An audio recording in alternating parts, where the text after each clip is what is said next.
नमस्कार.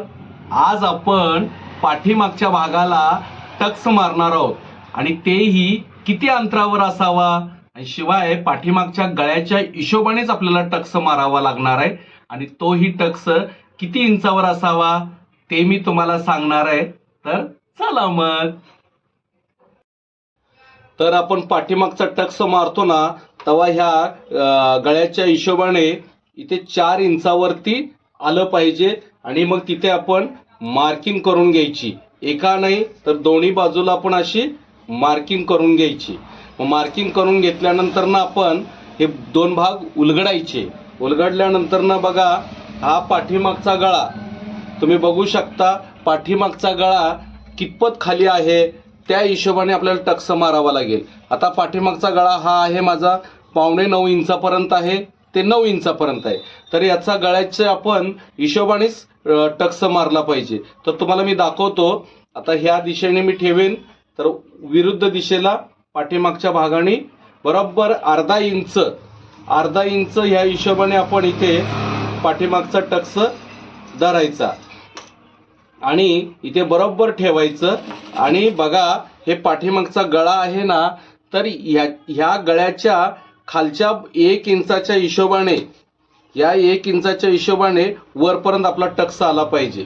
म्हणजे तुम्ही बघू शकता हे मी किती इंचावर मारणार आहे तर 5.5 इंचावरती मी हा टक्स मारणार आहे. पण टक्स मारताना मात्र अगदी असं सरळ येऊ द्यायचं नाहीये. हे सरळ येऊ द्यायचं नाही तर तो टक्स बरोबर होत नाही. तर त्याला असं शार्प असं निमुळता एकसारखा वरपर्यंत आला पाहिजे. म्हणजे बघू शकता तुम्ही हा टक्स कसा आलेला आहे. या पद्धतीने हा दुसरा सुद्धा टक्स मारायचा. मग तुम्ही बघू शकता हा भाग इकडे टाकला. मग ह्या हिशोबाने परत या दिशेला गेलो मग इकडे धरलो. त्याप्रमाणे तेवढंच अंतर जसं इकडे घेतलं तसं इथं आपण अंतर घेणार आहोत समान.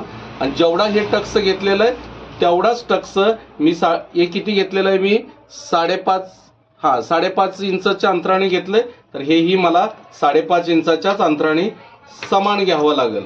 आणि तो घेताना मात्र जसा इकडे आपण शार्प घेतलाय तसाच हा टक्स आपल्याला हा शार्प इथपर्यंत घ्यावा लागेल.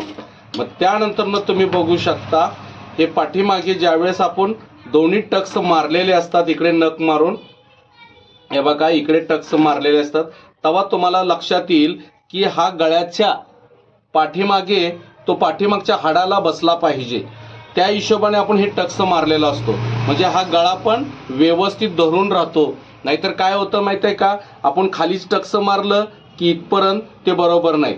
ते ह्याचा गळ्याच्या हिशोबाने आपला हा टक्स गेला पाहिजे.